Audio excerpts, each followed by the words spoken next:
My name is Lily. I'm 20 years old. I'm a business student at Chapman, and I love fashion.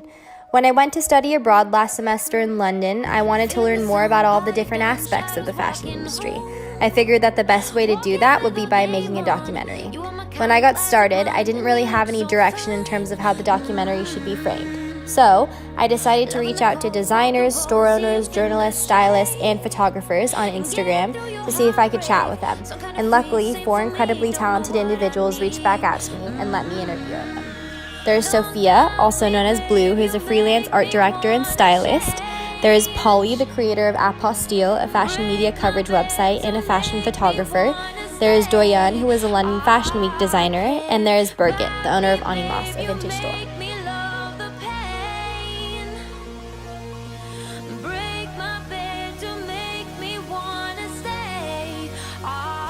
Hi, I'm Sophia. I'm from Scotland, but I sound American.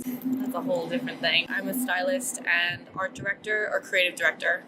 My nickname is Blue.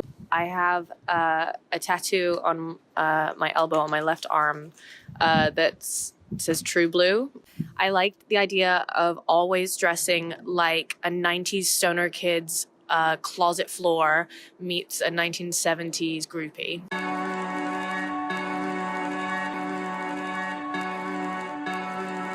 I'd say when I was in university, I was studying history of art, but simultaneously was an art director and a fashion editor for one of the magazines up in the north of England.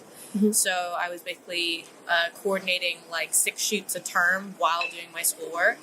And then I was also like studying like art, and it meant that I was also studying fashion in my 3rd year. So I did like a whole history of fashion and like psychological theory of it and like silhouettes. So I feel like it started there.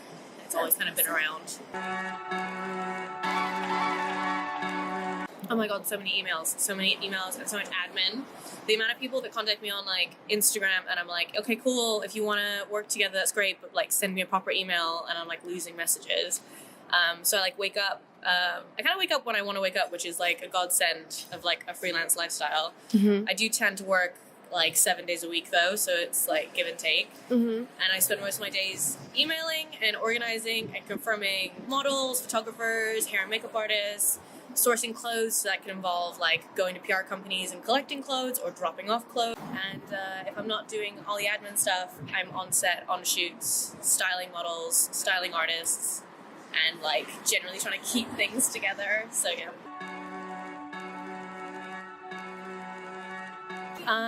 Circumstance, maybe. I was at university and then I wanted to move to London, so I ended up doing a year making art. So I was doing a foundation, which is kind of the opposite way around that most people do it. And when I was doing my foundation, I was working in bars and kind of styling for free and collaborating with friends of mine. I have a lot of friends that are filmmakers, so I ended up working on sets for them and doing jobs, but I mean, I was still getting paid. And by the end of my foundation, I ended up moving into a kind of more freelance lifestyle because I was doing so many shoots and so many projects. And so I'd say like circumstance rather than like, I'm going to do this thing. It just kind of came about. Like I said, like I did part-time freelance kind of always. But last year, at the beginning of the year, I was like, oh, I want to make some more dollar. I want to like have some more in my bank. Mm-hmm. And I spent like 3 months working for like a creative agency. And I was in there 9 till 6, like every day. And it meant that I had to turn down creative projects, even ones that were like unpaid. Yeah. And I felt like really, I don't know, it hurt my heart a lot to go and turn down these amazing creative projects. And then I kind of went back to freelance. And at the end of last year, I did the same thing. I was like, oh, I want to make some more bank. And I went and I started doing like a marketing and sales, like head of a department that was like starting, like revamping everything from like the ground up of their entire branding system. Mm-hmm. And I was literally there for a month and a half, and I quit a month and a half before the end of this 3-month like contract because I just was like, I hate this so much. It's not worth my time or my money, because even though I was like making more money than I do freelance, the creative, oh my god, my creative juices were just like, yeah, they were splattered everywhere. They all felt awful. So yeah. Vogue Italia is a really interesting one because unlike a lot of the other like Vogue magazines and Vogue websites, there's a lot of it's submission based, and it's submitted specifically by the photographer. Okay. And so in both the I've had like with Jordan Luca, the campaign that was last year, that was submitted. That was actually they're an amazing design duo that Vogue Italia chose to cover them. And so it was an entire expose on them, their work, and then the exclusive like release of like the video content. And then with one of the campaign, well, actually I have another campaign getting published on it soon, actually. Okay. But it's same photographer. He just basically put the stuff on there, and they like it, and they put it through, which is just it's a nice thing to have as an accolade. Yeah. But you have to think about it in the same way of like any other prestigious magazine, that if you submit to the right people, you'll get in. Cool.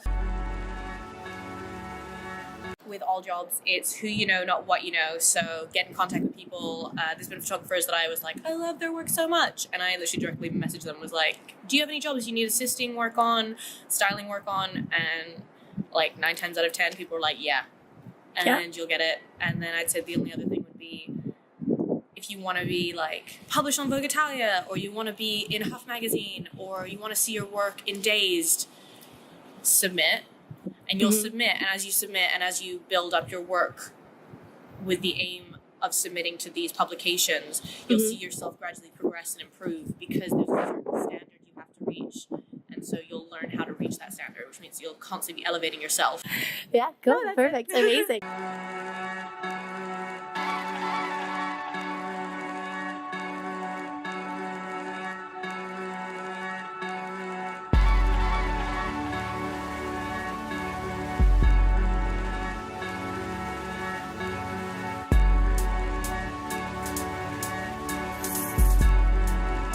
My name is Polly Alexeyeva. I'm originally from St. Petersburg, Russia, but now I live in Florence, in Italy.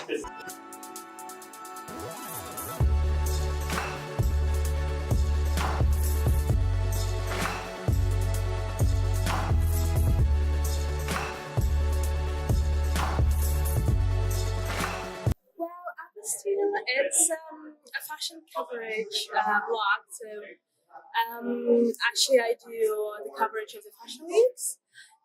It started especially from the street style, and it's always in development.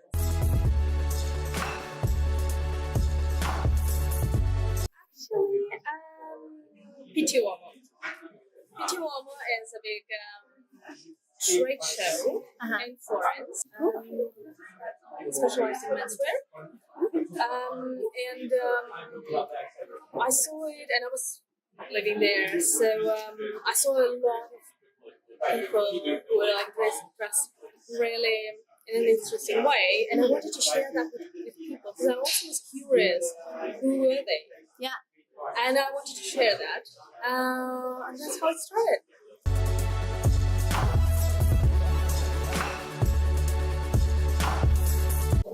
First, when I started, my aim was to capture the people I've been seeing on Instagram and capture them in my lens and show other people through my eyes how they look. So, first of all, I was, let's say, catching big fishes of the fashion industry, especially menswear at that point. But then, yeah, it's moving, then you see in the same moment you see people, you just start to capture the style, and that's it. That's awesome.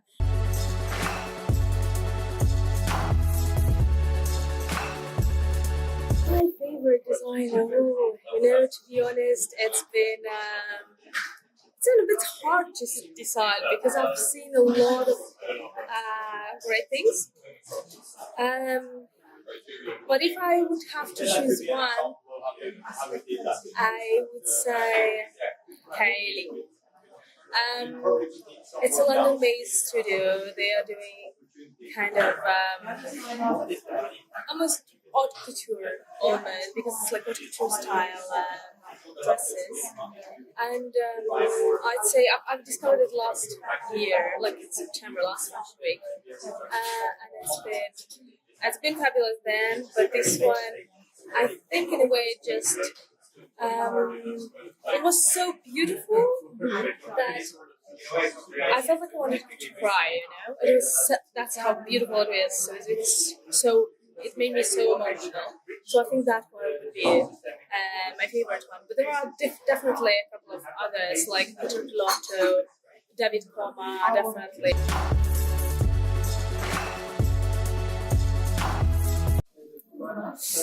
I'd say it's kitsch.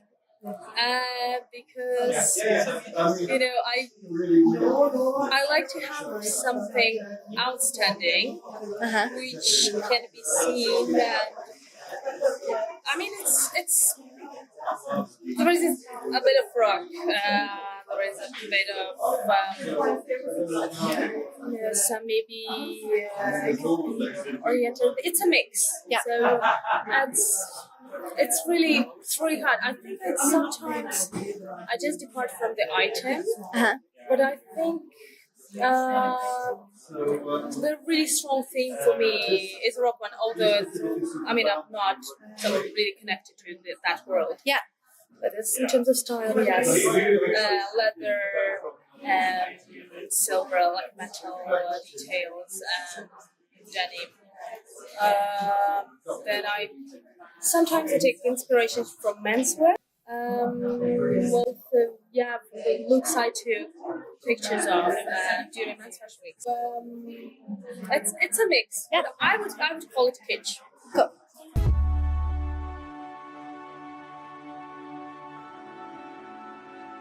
I think London is it's such an inspiration for everything. So there are so many flows. I'd say, well, in terms of color, for example, but I'd say the orange color, yeah. The orange. Great. Thank you so much for this interview. Thank you.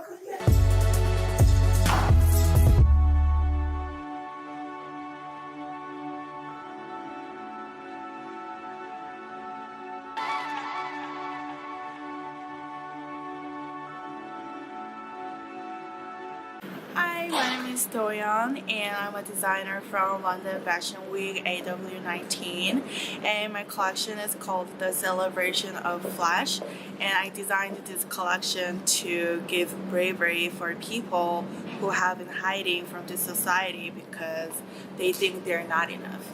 But I want to say there's this collection that you're so enough and then you're so cute. Okay, so I'm just going to ask you a few background questions and then I'll go on to your collection. Yes. Okay, so when did you start designing clothing? I started fashion pretty late because most of my classmates, they have at least at Parsons, they have really fashion focused background, especially family. While compared to them, my parents kind of work in government. Okay. Yeah, and then I don't have any families who do art and design. Yeah, I actually went to university in Korea with literature major for 3 years. Oh, wow. Yeah, and then I was okay, I'm not happy with my life. What should I, learn? Yeah. So then I came up with fashion because I've always been interested in fashion, and I really like making stuff. I kind of went to private institution to learn pattern making, and then there was the start, and then I thought, okay, I really enjoy making stuff, maybe I can do fashion. And then so I dropped out of school, and there was only 1 year left to graduate. Wow. Yeah, and at that time, in Korea mostly, people expect specific things from you. But then I kind of decided to leave everything. Wow. And then just move to New York for fashion. Yeah. What was the process of submitting your work and everything? How long did it take you? It's so I don't have any staffs or any designers to work with me. Okay. So I have to do all alone. Wow. Yeah, from designing, from initial designs to production. I think that's why it took me so long to complete accomplish like finish the collection. For this collection, I kind of, because this is my first London Fashion Week, so I kind of merged my last season and this season all together. Okay. That's why it's like 16 looks, Okay. because each season I'm doing like 8 looks. But yeah, generally 8 looks. It took me like at least 6 months. What inspired you to revolve your collection around body positivity and redefining? It's like, it's really the genuine inspiration. Yeah. Kind of started off from my personal experience. So I was born and raised in Korea, and then we have like really conservative and then strict body image. I've been always like bullied because I was kind of like bigger girl, and then yeah, I was like pretty chubby. And I realized that it was wrong, you know, Yeah. because like all of people like around you told you that your body is wrong, and then in that situation you just like cannot think that okay, this is wrong. Yeah. You know? And then I spent like most of my life in Korea, and then I just moved to New York like when I was like 23. Cool. Yeah. And then I studied fashion, and suddenly I was like looking at the like tons of mannequins, and then it says like sample size 6, you know? Yeah. I was like, why is sample size 6? True. I kept like wondering like why. Well, I'm a fashion designer. I create something, and then why can't I wear my creations? You know? Yeah. Because I'm a sample size, Yeah. like so-called sample size. So I kind of like kept questioning it, and then realized that in society, not many body images are presented. Mm-hmm. And then I heard over 50% of teenagers are affected by like all sorts of media, you know, like magazines, news, YouTubes, and then like Instagram and the stuff. But we can only find like only one body type, you know. And then there's like phrase saying skinny is new sexy. And then yeah, I kind of like started to realize, okay, this is like going wrong. Fashion is like, I think the fashion is the most approachable way, like most approachable art that we can appreciate, and then it's like really deeply inside of our daily lives. But if fashion can like embrace like all the people in the world, then it lost meanings, you know. It lost like values. So I feel like, okay, I'm young and I'm an emerging designer, so maybe I can change, you know, fashion industry. Like at least I can try. So then that's when I kind of got into like body positivity. And then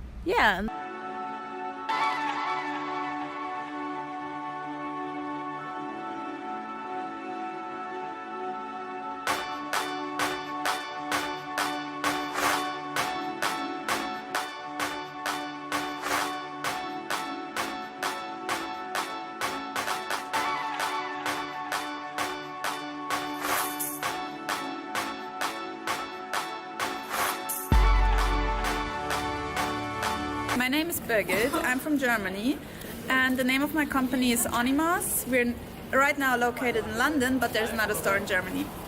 I became interested, well, probably about 10 years ago in vintage clothing. In Germany it wasn't a thing at all at the time, but I used to travel a lot, especially when I started studying later. I traveled a lot. I visited a lot of vintage stores, so my travels would be like, where are the vintage stores, and I might see something else in between, but that would be my main focus. And then my now husband moved to London about 6 years ago, and he lived in Shoreditch, same area as we are in right now. And I visited all the vintage stores over and over and over again, and always thought, oh my god, I would love to have a store one day. So yeah, that was the start. There's one in my hometown in Augsburg, Germany. It's the south of Germany, close to Munich. I started there because, well, it makes sense. It's my hometown. I know everything. I know everybody. And now second store in London, in Shoreditch. And then also, of course, we do online business. So we have an online shop, we have an ASOS Marketplace boutique, and we sell on Depop, and we sell on Instagram. Okay, yeah, what to sell? Two factors, main factors, I would say. So one is, what do I like? And the other one is, what do people actually search for? So what are they interested in? We talk a lot to our customers, so we're really connected. And when I hear them like saying, oh, we would love to have more 80s stuff, and also I love the 80s, then I'm more than happy to search for it. So yeah. Marketing, well, it's all about connecting to people. So we're really into social media. Most of it right now is happening on Instagram. And so yeah, that would be the electronic world, but also a lot of marketing actually happens in store, because when we talk to people and there's a great energy, they would talk to their friends and bring them to the store. And so it's growing and growing just by people telling other people. Like the color theme. Yeah. We just recently started that. Well, I don't even really know. It just came to me at some point that I was like, I always wanted to have that really nice feed where you color coordinate stuff, but it's so hard and it takes a lot of time, and we have a lot to do in the stores, obviously. Yeah. So color coordinating the Instagram is not the main focus, but then I thought, well, if we take let's say 12 photos that are completely red outfits, red background, it matches. It does. Yeah. And then next color, and I'm really into it. It's so much fun, especially in London, to find the locations and then style the outfits. Yeah, so in London, I would say 2000s. A lot of 2000s are coming back, like rhinestone stuff. Yeah. Mesh tops. And, yeah. Low waist stuff even. And in Germany it's most people buy 90s. My own style is, I would say, 80s inspired. Not strictly 80s, but most of it is more. I like animal print, I like shiny stuff, gold accessories. Yeah. Would you say that your style kind of changed after you opened up your vintage shops, or did it kind of stay the same? I opened my first store 4 years ago, so it changed, but I don't know if it's really because of the shop, because before that I was wearing vintage for a long time. It's just your taste maybe changes and also trends change. Okay, awesome. Thank you so much.